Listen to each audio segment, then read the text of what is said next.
Magandang araw!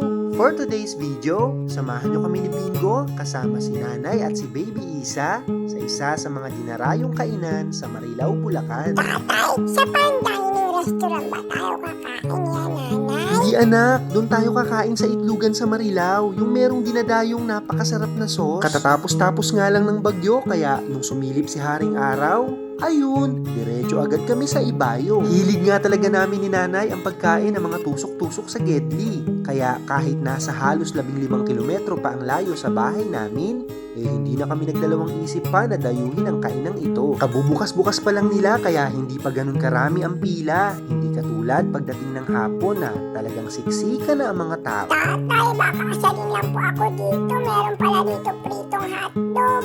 Sabi ng bata kanina doon, "Hoy, ang haba-haba mo, ang taba-taba mo. Parang ang hotdog." Huwag mo silang pansinin anak. Ang cute-cute mo kaya kahit mahaba at saka mataba ka. Kay tatay ka maniwala, okay? Sige po, tatay. I love you.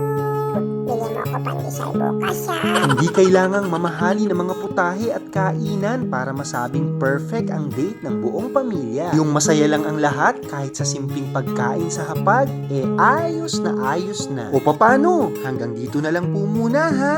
Maraming salamat sa muli ninyong panonood. Paalam!